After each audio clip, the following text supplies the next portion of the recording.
Support comes from the Missouri Forest Products Association, saluting Earth Day on April 22nd with an ongoing commitment to help offset carbon emissions with sustainable harvesting of Missouri forests. Details at choosewood.com. From St. Louis Public Radio. This is St. Louis on the Air. I'm Elaine Cha.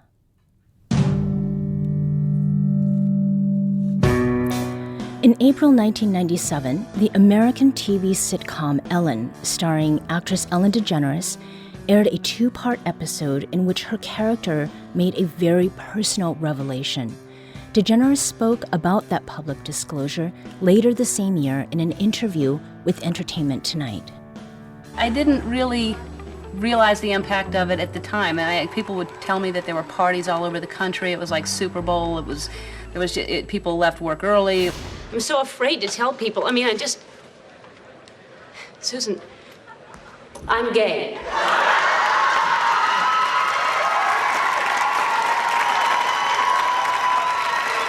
There have been many, many people before me stepping forward and saying that they're gay.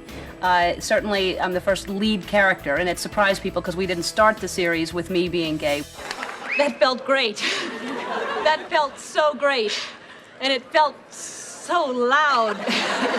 We started with me being a heterosexual woman, and then she finds out she's gay, which is a kind of a risk when people fall in love with a character and say they like the character, and then all of a sudden you say, oh, by the way, I'm this, which supposedly everyone in society does not like. That's a big risk. You keep hearing the question, is America ready? Was America ready? It's, I don't think anybody's ever ready for whenever anybody's the first to do something. And I'm not saying I was the first to do this, but for television I was. But nobody's ever ready. You can't just wait for America to be ready.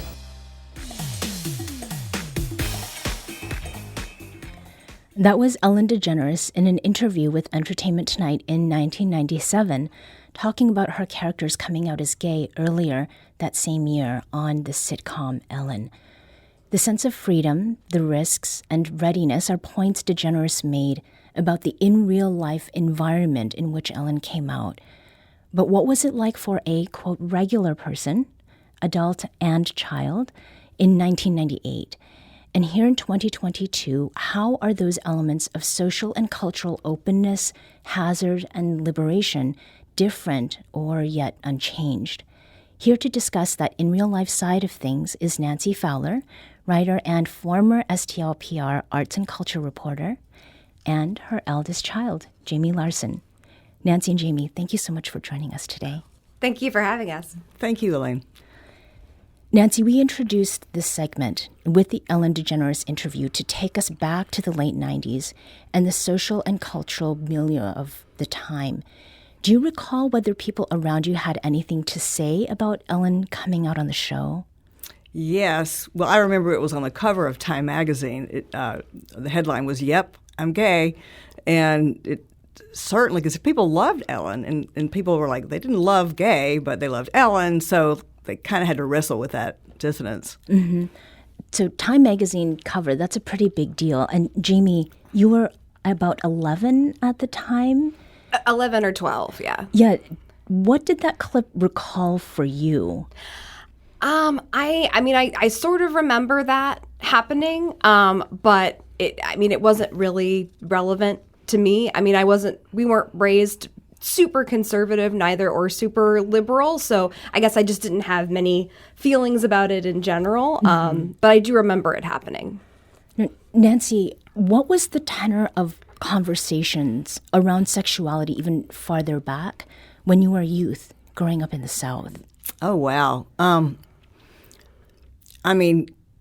In middle school, queer was the worst thing you could be called. It was the very worst of all the slurs. Mm-hmm. And people didn't really, I didn't know a gay person. I didn't even know that there was a word called lesbian, for sure. It was either unspoken, or when it was just with this disdain or this, attempt to humiliate. Mm-hmm. And how much of that do you think informed the way you approached or broached the topic of sexuality with Jamie and with your other two kids? Yeah, I have a memory, Jamie. I don't know if you remember this, but one night, I don't know how old you were, a little girl in your room, and I was somehow, I don't know if it was what brought this to my attention, but I thought, I need to tell you that some people, like some men, want to be with a man and some women want to be with a woman, and that's okay. I don't remember that. But I mean, I definitely remember, being gay or being lesbian was definitely a negative thing. It was not something that you wanted.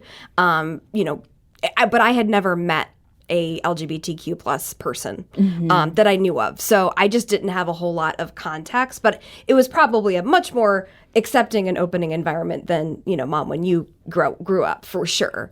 So, Nancy, you wrote a very personal essay published by the Huffington Post in late August this year. May I have you read the first 3 lines of that? Sure.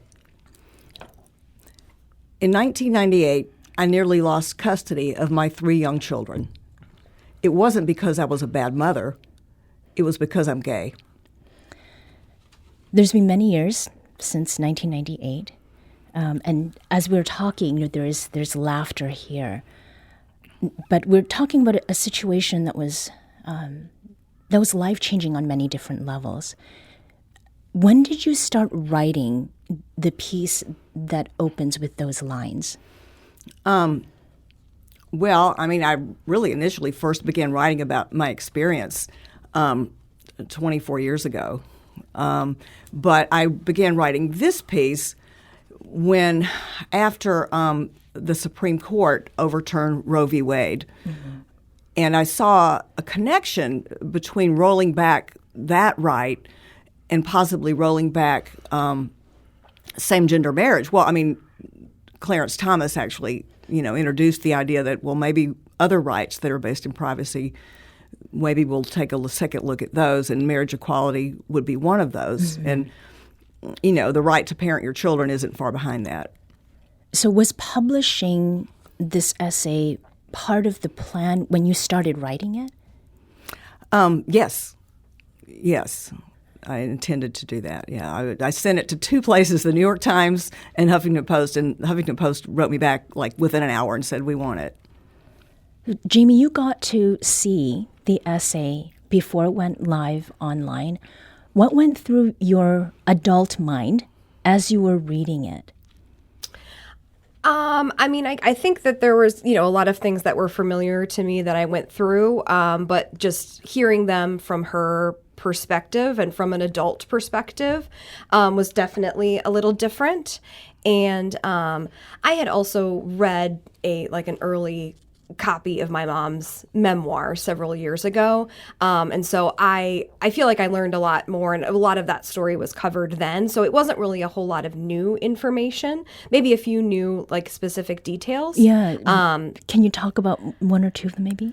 I think I don't know if I had heard the story before about talking on the phone to your girlfriend at the time and saying, I want to be a family. And, I don't think I had heard that detail before. Right. Well, and family is very relevant to why we're sitting here together to talk. Jamie, as the oldest child, and at 12 years old, which is this sort of interesting in-between stage, did you have insights into what your mother was going through that maybe your younger siblings might not have picked up on? I think so. I kind of knew, what it meant to be gay or lesbian probably a little bit more than they did. My one of my brothers is 3 years younger, and the other one is 5 years younger than me. And I think I had a little bit more insight as to what that was. But I think we all kind of found out in different ways. So you were in late elementary, early middle school when your parents divorced. Were there various communities you were part of, either through school or other activities, that were small enough that people knew what was happening with your family and that your mother's gay? Not really. When I was in, I think, ninth grade, when there was another, we had to go to court for a couple of different things with custody and some other things. I hadn't told, none of my friends knew, none of them at all. Mm-hmm. I told one friend, who I'm still friends with now. I just talked to her the other night, and she was the only friend her and her mom knew for a few years. And it wasn't until my senior year of high school that I told a few, like very few, maybe 3 or 4 additional close friends. Yeah. And what was the response then? Because that still puts us sort of in the early part of the aughts. I mean, I definitely like maybe a little bit of shock, but I never got any negative responses. Mm-hmm. I mean, I remember kids at school sometimes saying, not about my family in particular, but I remember a kid in a class saying, like, that would be so damaging, and how messed up would you be if your parent was gay? And I remember hearing that and thinking, like, oh man, am I going to be really messed up?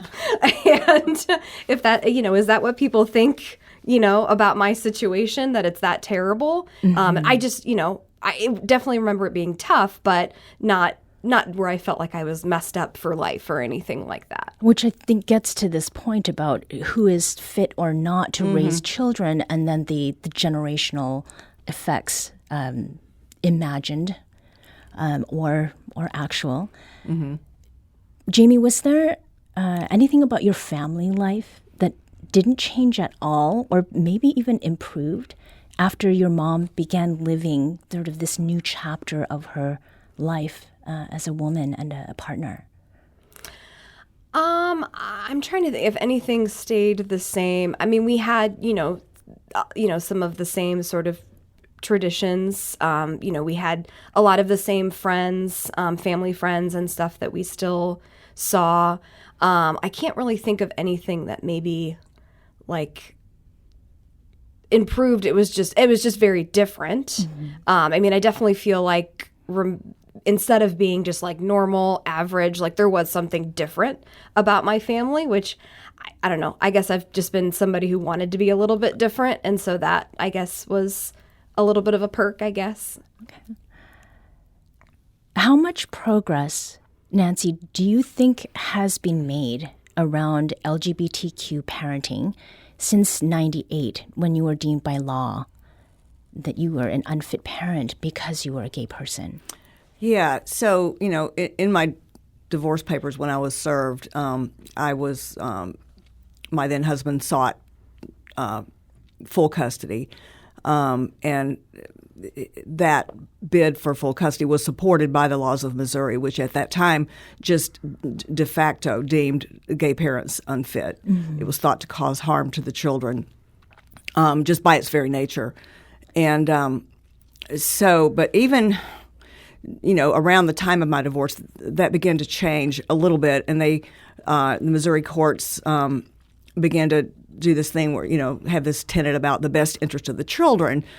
You had to actually prove that they would be harmed by having a gay parent.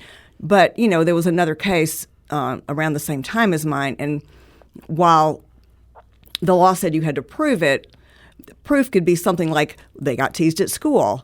They felt embarrassed to say, to have a friend over, or just even they might get bullied in school. And so, okay, harm proven, can't have custody. So that,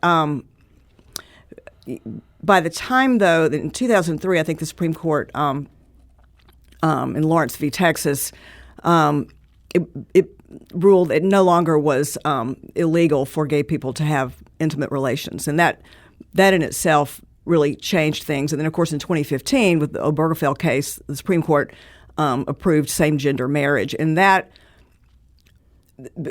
sort of ended the arguments against gay people being able to parent their children.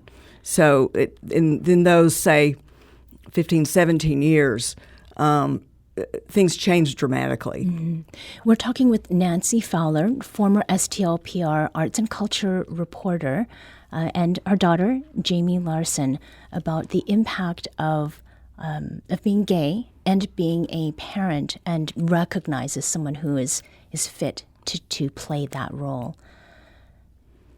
Why, to you, Nancy, is LGBTQ parent and family making experience something that you want more people to understand or pay attention to? Mm-hmm.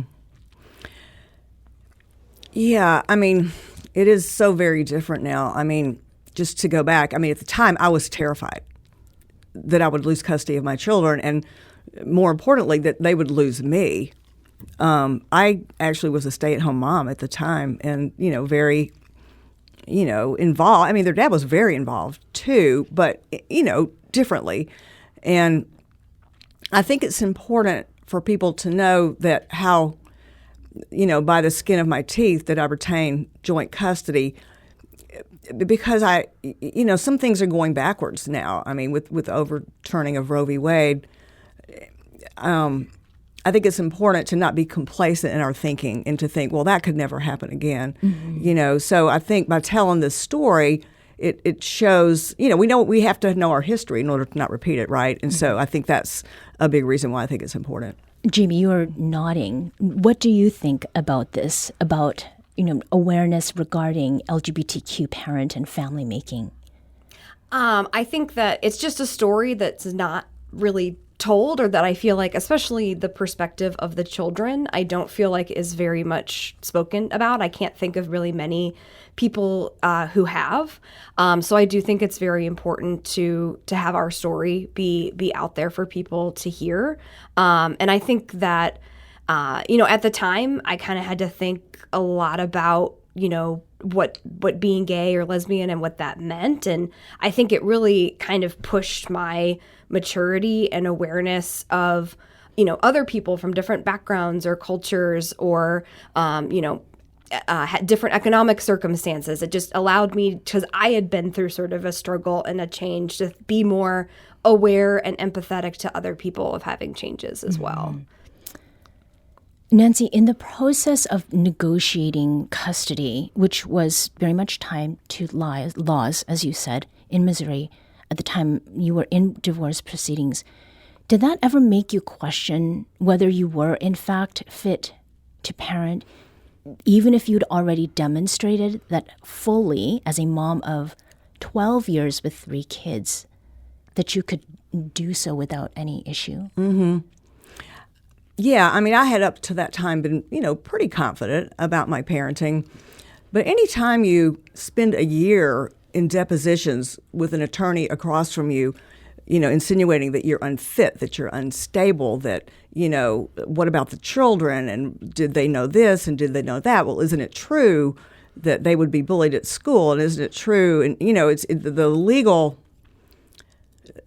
the scrutiny that my parenting, not only for being gay, but then my actual parenting, came under. I mean, I was afraid. I'm going to tell this story. So, Jamie, one time when you were 12, you came home I picked you up from dance. And we were talking and laughing, and I playfully slapped you on the butt, and you said, "That's sexual abuse." Oh, my gosh. And I thought, that was during the custody battle, and I thought, oh, my gosh, you're young and innocent, and you don't know. You just said that so innocently. You learned a new concept, and you said, my dance teacher told me that no one can touch us without our consent. And I'm like, the old parent me would have said, yay, and I did, but it put a fear in my heart that somehow that was going to come out in court, and just an innocent, touch. And so that was, yes, did I question myself? I questioned everything. It really led to a plummet in self-confidence. Mm-hmm. Well, I apologize. I'm sure I was probably just being overdramatic to get attention, or to, I had just learned about something and I was like, I'm going to say that, I'm going to use this, but I should not have done that. No, it was perfectly natural that you would have. You were trying out a new concept and using your new word, and and that was all well and good. It was just you had no way to know this underbelly.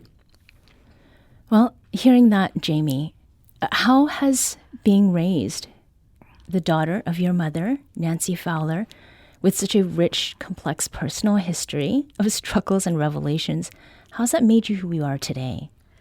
I very much, made me who I am today. I mean, goes without saying, my mom is an excellent mom. We had so much love and support and structure, and I think it just shows that the three of us, me and my two brothers, got along so well when we were younger that people thought it was strange.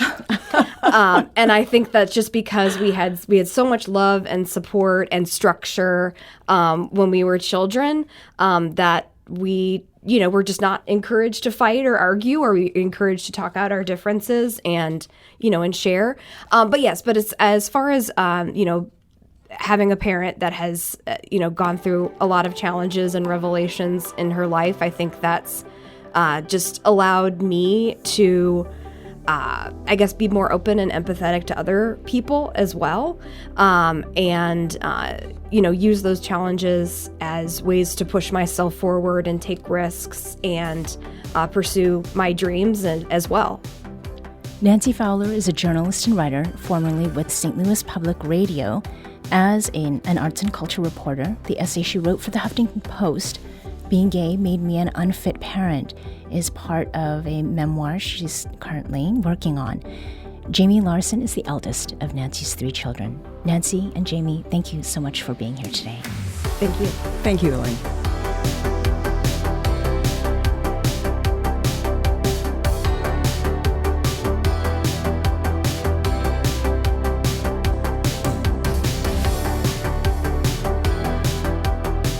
This episode was produced by Alex Hoyer. Our audio engineer is Aaron Dorr. Our production intern is Avery Rogers. This podcast was mixed and edited by Aaron. Our executive producer is Alex Hoyer. St. Louis on the Air is a production of St. Louis Public Radio. Understanding starts here. Our podcast proudly supports St. Louis artists by using music from Life Creative Group.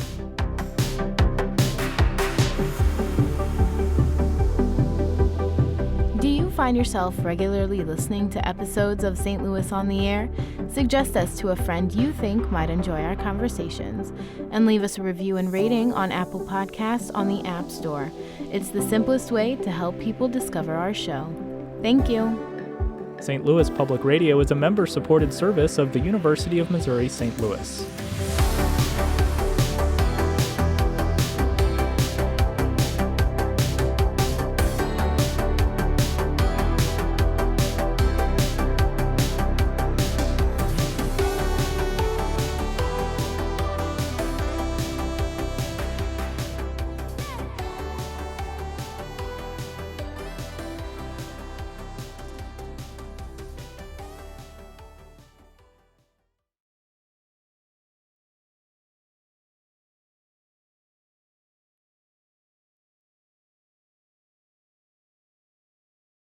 Support comes from the Missouri Forest Products Association, saluting Earth Day on April 22nd with an ongoing commitment to help offset carbon emissions with sustainable harvesting of Missouri forests. Details at choosewood.com.